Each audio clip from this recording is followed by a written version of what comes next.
बच्चों, आज हम संज्ञा के बारे में पढ़ेंगे। संज्ञा जिसको कि हम किसी भी चीज़ का नाम के अनुसार जानते हैं। संज्ञा क्या होता है? किसी भी व्यक्ति, वस्तु, स्थान या भाव का बोध कराने वाले शब्दों को हम संज्ञा कहते हैं। किसी भी व्यक्ति का नाम हो जाता है, जैसे किसी का भी नाम हुआ, अनमोल हो गया, साहिल हुआ, और रोहन हुआ। कोई भी व्यक्ति का नाम। वस्तु में कोई भी चीज़ हो सकती है। खिलौने हो गया, आपका कपड़े हो गया, या कोई भी खाने पीने की चीज़ हो गई। स्थान को जैसे हमारा दिल्ली हुआ, आगरा, देहरादून, कोई भी स्थान। और हमारे भाव में हमारा सुंदरता, आनंद, खुशी, बचपन, ये हमारे भाव हो जाते हैं। तो हम शुरू से ही देखते चले आ रहे हैं, जब बच्चा जन्म लेता है तो एक उसकी नामकरण करने की एक प्रथा रखी गई है, जिसमें कि जिसको आवश्यक माना गया है। जब हम कहीं भी बैठते हैं तो हमारे अपने आसपास की जो हम चीज़ें देखते हैं, तो हम उसको किसी भी नाम के अनुसार पहचानते हैं, चाहे वो कोई भी चीज़ हो। हम जब तक हम इसका नाम हम नहीं रखेंगे, कोई भी नाम के अनुसार नहीं जानेंगे, तो हम उसको अच्छी तरह से समझ नहीं पाते हैं। अब ये संज्ञा कितने प्रकार की होती है? संज्ञा मुख्यतः 3 प्रकार की होती है: व्यक्तिवाचक, भाववाचक, जातिवाचक। लेकिन 2 संज्ञाएं और इसमें जोड़ दी गई हैं। कौन सी? द्रव्यवाचक संज्ञा और समूहवाचक संज्ञा। अब सबसे पहले हम संज्ञा में व्यक्तिवाचक संज्ञा पढ़ेंगे। व्यक्तिवाचक संज्ञा क्या होती है?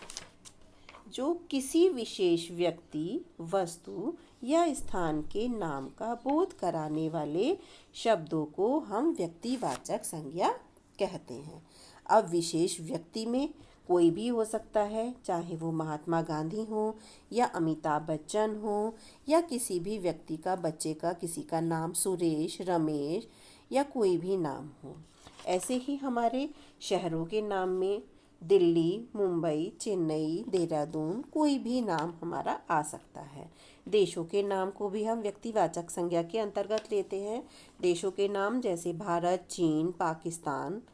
ऐसे ही नदियों के नाम को भी हम, किसी भी चीज़ का नाम हुआ तो वो हमारा व्यक्तिवाचक संज्ञा के अंतर्गत आता है। नदियों के नाम में गंगा, यमुना, सरस्वती। खेलों की चीज़ों, खेलों के नाम हो गए हॉकी, कबड्डी, क्रिकेट। ग्रंथ, कोई भी एक हमारा ग्रंथ हो जाता है, रामायण, कुरान। त्योहार के नाम को भी हम कहेंगे दिवाली, होली। दिनों का सोमवार, मंगलवार। और महीनों के नाम भी जनवरी, फरवरी। ये सब क्या होते हैं? हमारे व्यक्तिवाचक संज्ञा के अंतर्गत आते हैं। अब हमारा इसमें आ जाता है व्यक्ति विशेष। अब हमारा आ जाता है नेक्स्ट आ जाता है हमारा जातिवाचक संज्ञा। जातिवाचक संज्ञा को क्या होती है? जो शब्द किसी विशेष व्यक्ति, वस्तु या स्थान का बोध ना कराकर उसकी संपूर्ण जाति का बोध कराता है, उसे हम जातिवाचक संज्ञा कहते हैं। व्यक्तिवाचक में आ रहा था हमारा व्यक्ति विशेष का, और जातिवाचक में हमारा आ रहा है किसी भी उसकी जाति का बोध करा रहा है। अब जातिवाचक में हमारा क्या हो जाता है कि किसी भी व्यक्ति का, प्राणियों का नाम हो जाता है। जैसे माता पिता का हम कह देते हैं, माता पिता हम बोल रहे हैं, अब उसमें माता पिता वो किसी के ही माता पिता हो सकते हैं, नाम उनके अलग अलग हो सकते हैं। कोई भी आदमी में कोई भी नाम उसका हो सकता है। बच्चा में कोई, किसी का भी राम, श्याम, किसी का भी नाम हो सकता है। लेकिन हमें ये पता नहीं चल रहा कि किस बच्चे की बात वो की जा रही है, क्योंकि हम केवल बच्चा ही बोल रहे हैं। ऐसे ही हमारा लड़का, लड़की। लड़का में कोई भी लड़के का नाम हो सकता है, राम, श्याम। लड़की का सीता, गीता, कोई भी नाम हो सकता है। ऐसे ही गाय, भैंस, कोई भी नाम नहीं है, केवल उसकी जाति का पता चल रहा है, तो वो हमारा जातिवाचक संज्ञा होता है। ऐसे ही उसमें वस्तुओं के नाम में, जैसे हमने पुस्तक कहा, पुस्तक में हम ये नहीं कह रहे रामायण, महाभारत नहीं कह रहे हैं, या हम कोई अंग्रेजी की या आपकी जो भी बुक के नाम है, वसंत या ये कुछ नाम नहीं ले रहे हैं, हम केवल पुस्तक का नाम ले रहे हैं। या फिर बर्तन में कोई भी बर्तन हो सकता है, फल, सब्जी, पेड़, कोई भी कुछ भी हो सकता है। जैसे आपके उदाहरण में है, स्कूल में बच्चे पढ़ते हैं, जो ये बोल्ड लेटर में किया हुआ है वो आपका उसमें जातिवाचक संज्ञा के अंतर्गत आएगा। जैसे स्कूल में बच्चे पढ़ते हैं, तो बच्चे आपका आ रहा है, तो बच्चे कौन कौन है ये नहीं क्लियर हो रहा है। बिल्ली चूहे खाती है, अब चूहे कौन सा चूहा नहीं मालूम है। पेड़ों पर पक्षी बैठे हैं, पक्षी में कोई भी हो सकता है, कौवा भी हो सकता है, चिड़िया कोई सी भी हो सकती है।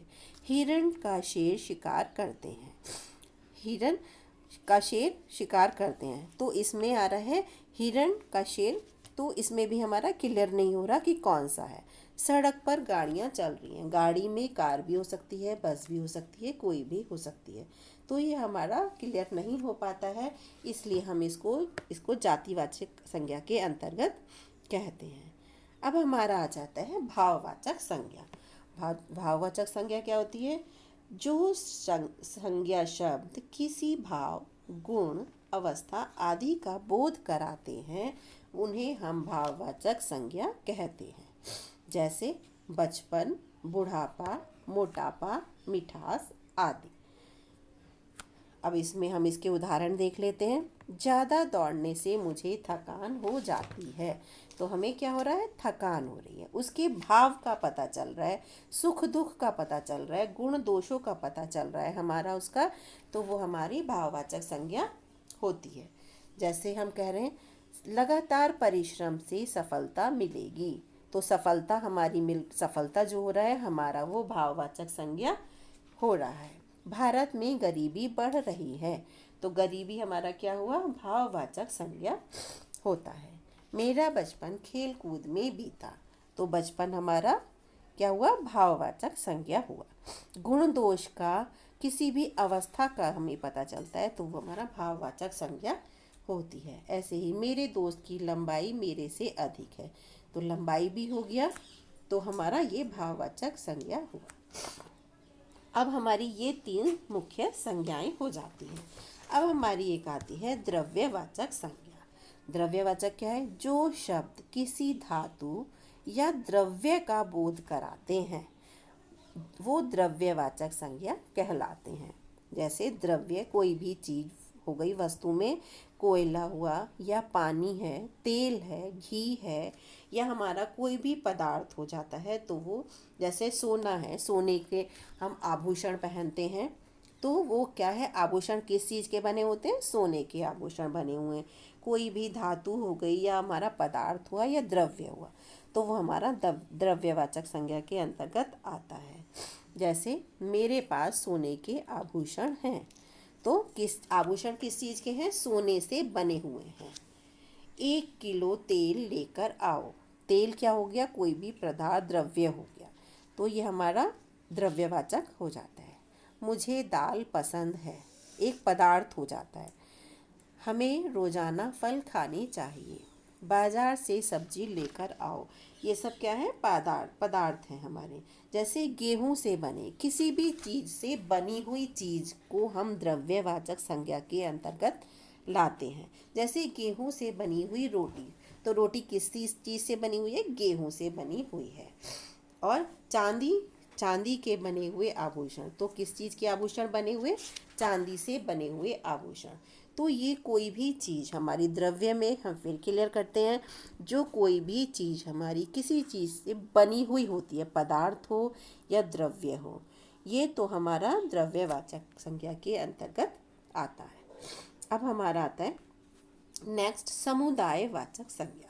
समुदाय से ही, नाम से ही हमें पता चल रहा है, जैसे कि समुदाय मीन्स किन्हीं का भी ग्रुप, एक समूह के नाम से जाना जाए।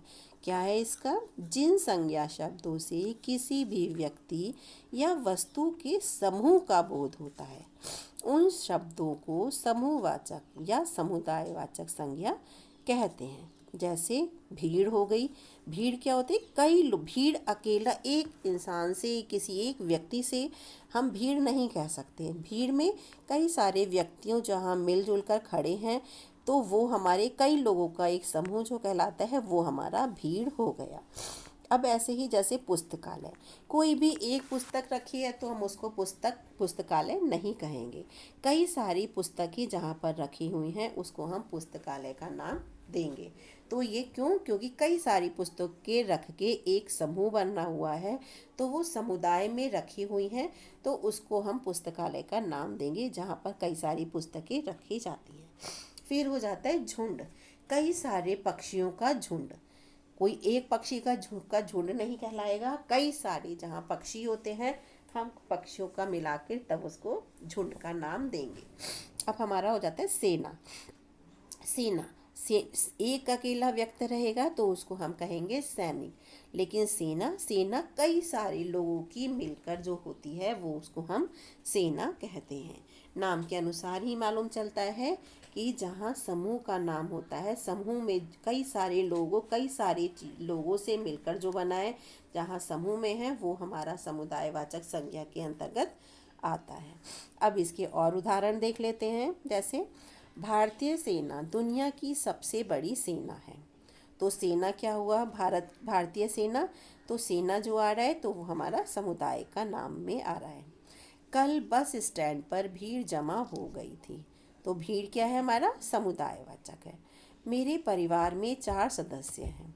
तो परिवार हमारा समुदायवाचक हुआ। क्रिकेट टीम ने वर्ल्ड कप जीता। तो टीम क्या होती? टीम कई सारे लोगों से बनी हुई, टीम भी कई सारे लोग की बनी हुई है, तो इसीलिए उसको टीम का नाम दिया है। मुझे 1 दर्जन केले खरीदने हैं। तो ऐसे ही हमारा आ जाता है 1 दर्जन मीन्स कई सारे, एक नहीं कहा है, दर्जन मीन्स कई, एक दर्जन में क्या हुआ? जैसे 12 केले, तो 12 ही माने गए हैं, तो वो हमारा कई सारों को मिला के कहा है। तो ये हमारा समुदायवाचक संज्ञा के अंतर्गत आता है।